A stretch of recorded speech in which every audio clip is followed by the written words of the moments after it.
Skullgirls is a 2D fighting game developed by Lab Zero Games, the same people who made Indivisible in 2020. I am aware that this game came out in 2012 and the mobile version came out in 2018, and you may be wondering why I'm covering this game now. It's because I have nothing else to talk about.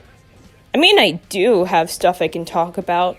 It's not like I spent an entire week editing a video talking about the Amphibia series finale, only for it to get blocked 4 times.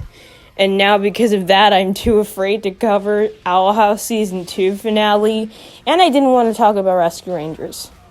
Or the new My Little Pony special. And I had literally nothing else going on, so here we are.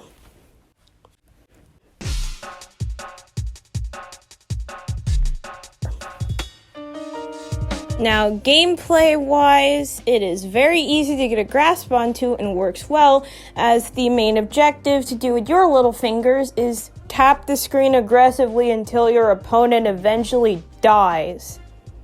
I mean, there's more to that. There are other things you can do with the controls. I mean, yeah, you tap to attack your opponent, but you can also use your fingers to block, special attacks, throw them into the air, put them in midair, trip them, etc. It's very casual, I think. I don't actually know. But there's also added RPG elements, which I don't really know if it's in the full game or not, but I feel is a nice touch. Kind of. I don't know. I'm not that big on RPG elements because I am very stupid. And I do not know how to use them. Because I am very stupid. I mean, they're really basic. Level up your characters by sacrificing fighters, skill tree, power-ups, special moves you can equip to your fighter, etc., etc., etc. There's also an advantage to disadvantage circle. If you've played Pokemon, you pretty much got this pat down. You know the drill. Water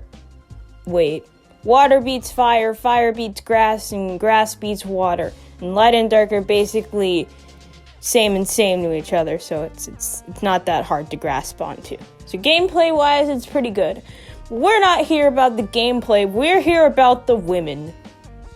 Okay, you know what? I'm just gonna say what everyone is thinking. The characters in this game are very, very, very attractive.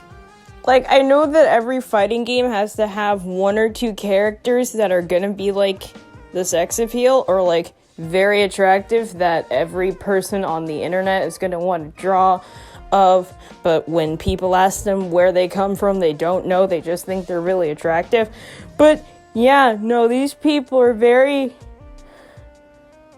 Wow, look at that character design and the proportions on these characters. But surprisingly, my favorite fighter is Peacock, this sort of 20s, 30s rubber hose cartoon girl. I just love her. My God. I'm not trying to simp, I swear. I just really love her. I think between her and Sminel, I'm starting to think that I have a type. But I don't know what. So you may be seeing these beautiful, beautiful, very sexy characters, and you may be wondering, how, pray tell, do I get them? Well, hold on to your little hat, because if you're familiar with Genshin Impact, there's gacha. It's not even a joke. Every game has a gacha, but yeah. This game has gacha elements where you open relics to unlock new fighters, attack moves, and blockbusters, which are basically special moves.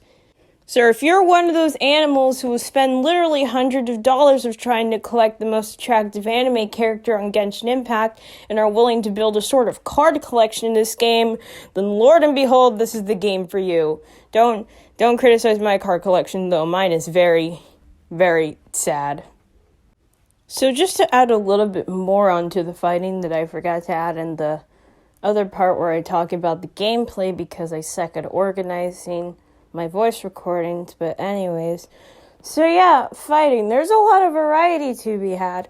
You have the story mode, of course, but you also have training, daily fights, prize fights, and daily challenges to keep you busy with notifications and such. You can't really see any of that in my footage because I haven't unlocked prize fights yet. I mean, I literally just unlocked daily fights last night. I would record more of it, but, the game's under maintenance right now, so, thank God I recorded those 34 minutes of gameplay an hour before the Owl House Season 2 finale came out. Am I right? Am I right? Am I right?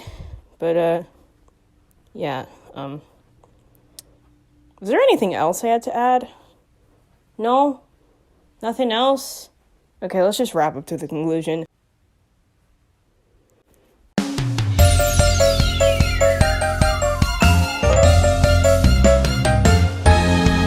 Skullgirls was a unique find. I did not expect this game to be like I thought it would be, but it was, and it did, and I love it. It has a unique aesthetic, good character designs, has enough content to keep you busy for like days, weeks, I don't know. And overall, it's just a niche little fighting game that I think is underrated. I mean, I think so. They're having an anniversary gift thing right now since the game came out 10 years ago, so, if you want to get Skullgirls, it's available on pretty much every 8th generation console, PlayStation, Xbox, PC, and like I said, the mobile version, which has been out for like 3 years now, is out for free on iOS and Android. So if you want a good fighting game experience, I wholeheartedly recommend Skullgirls. It's great. It's kind of underrated now that I think about it, and I think you'll really enjoy it. Links in the description. So tune in next video where I talk about a certain gamer TV show that nobody cares about because it is super underrated. Also, I'm sorry I couldn't cover Owl House or Amphibia because Disney and YouTube are on my ass with copyright claims. Okay, bye!